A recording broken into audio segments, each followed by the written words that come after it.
अज़ीज़ तलबा व तालिबात, अस्सलामु अलैकुम। उम्मीद करती हूँ आप सब खैरियत से होंगे।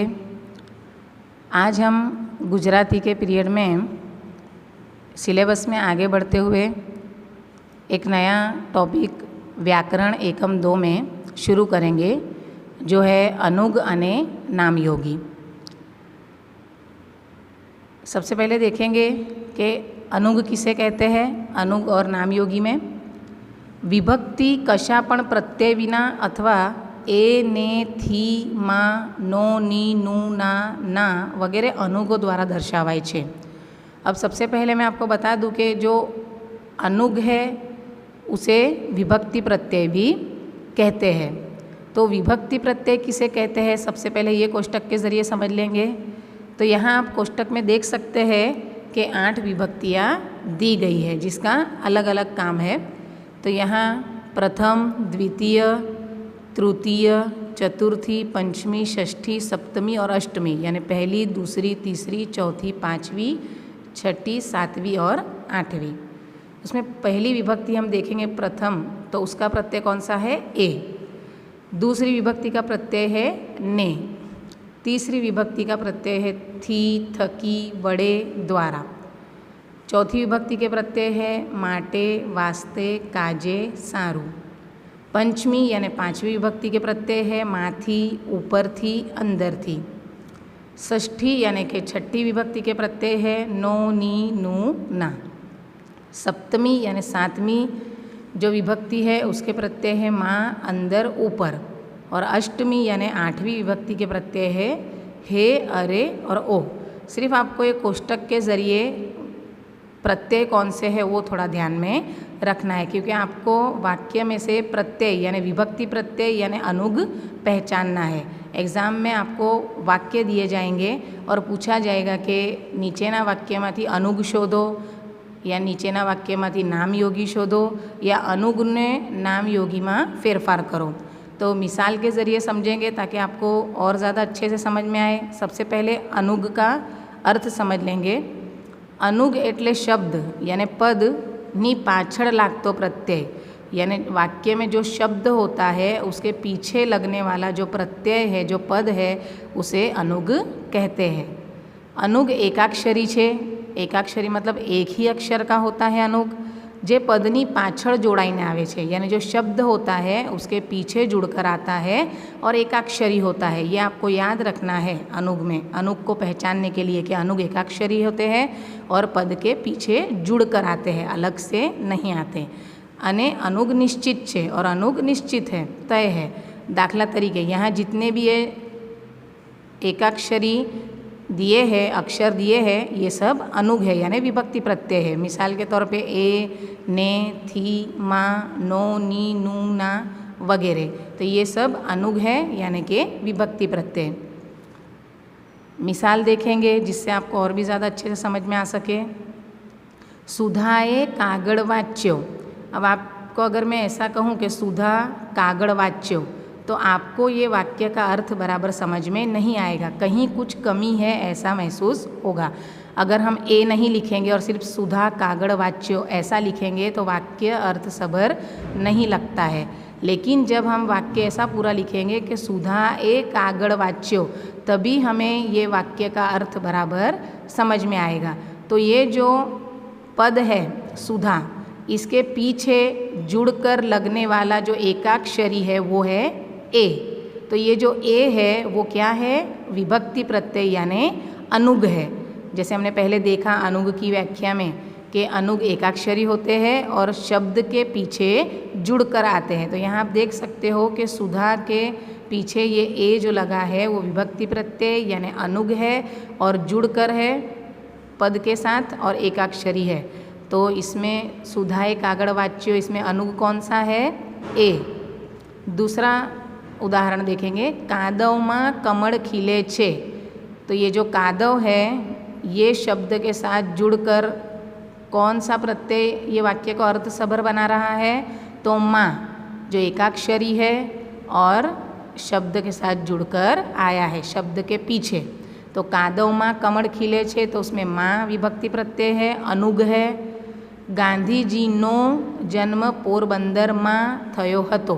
तो यहाँ आप देखेंगे कि गांधी जी नो, जो ये नो है ये अनुग है, और पोरबंदर जो है इसमें माँ है, ये भी अनुग है।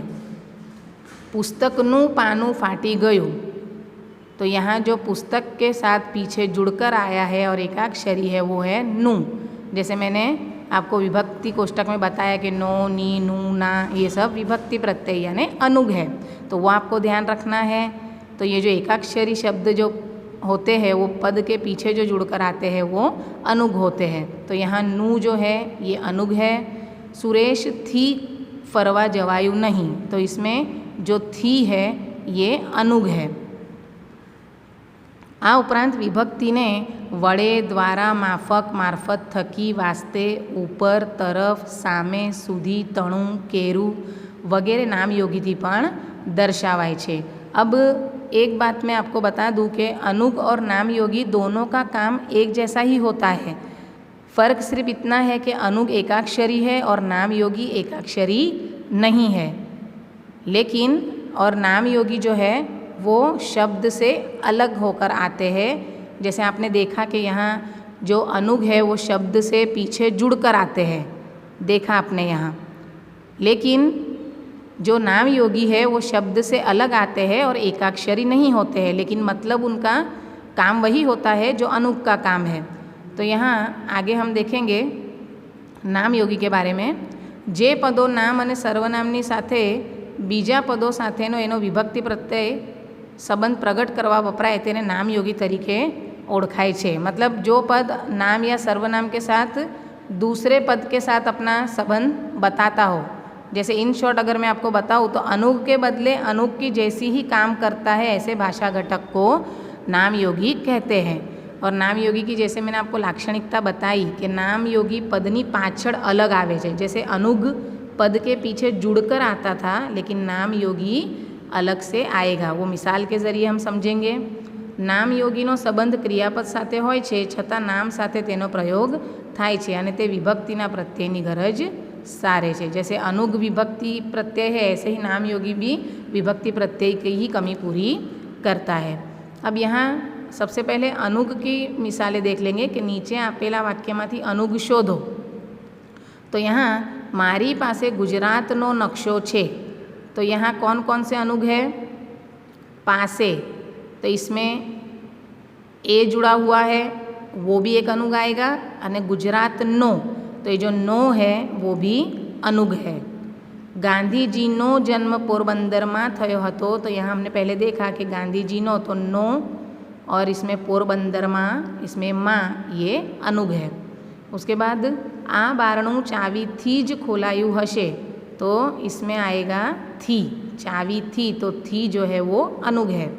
आ दूध गई काल सुधी में वापरवू पड़शे, तो यहाँ शब्द के पीछे जुड़कर कौन सा एकाक्षरी पद आया? माँ, तो ये अनुग है, विभक्ति प्रत्यय है। मैं अने मारा वरे मेहनत करवा मांडी। अब यहाँ आपको लगेगा कि यहाँ तो अलग से कोई नो, नी, नू, ना, माँ, थी कुछ नहीं आया, तो आपको थोड़ा ध्यान से पढ़ना है। वरे, तो इसमें अंत में ए उच्चारण निकल रहा है, तो ये जो है इसमें वरे में जो ए है वो अनुग है।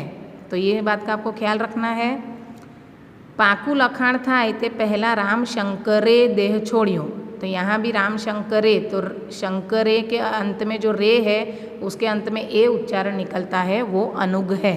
उतावड़े आंबा न पाके, तो इसमें भी उतावड़े जो है वो अड़ के अंत में जो ए है वो अनुग आएगा।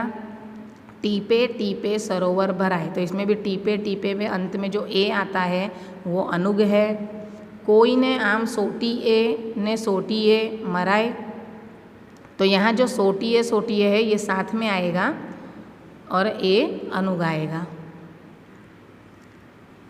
अब यहाँ आंसर के साथ ही है, एक बार रीडिंग कर लेते हैं। अनुग ढूंढना है, इसमें भी आपको एग्ज़ाम में ऐसा ही आएगा कि अनुग शोधो या नाम योगी शोधो या अनुग का नाम योगी में फेरफार करो। सम्रांगण तमने तो शोभे हो श्याम, वगर हथियारे त्याज तमे फावशो, तो यहाँ आप देख सकते हैं कि जो रे है ये अनुग है। इसी तरह आपको भी पहचानना है एग्ज़ाम में। मगने ध्रुजता हाथे, सही करी आपी, तो यहाँ ने है और हाथे में ए है, तो ये अनुग है। छोकरी केड़े 4 वर्षना छोकराने तेड़ीने चढ़े छे, अनुग एक भी हो सकता है, 2 भी या उससे ज़्यादा भी हो सकते हैं, वो आपको पहचानना है। मारो उतारो पहला माड़े गेस्ट हाउस में हतो, तो यहाँ ए और यहाँ माँ, ये अनुग है। घड़ीक माँ तो अर्धी राते दी उगाड़ी दीधो, तो यहाँ माँ और यहाँ ते, मतलब के अंत में उच्चारण होता है ए, ये भी अनुग है। दुनिया में रहू होय तो धूड़नो पण खप पड़े छे, तो यहाँ माँ और नो अनुग है।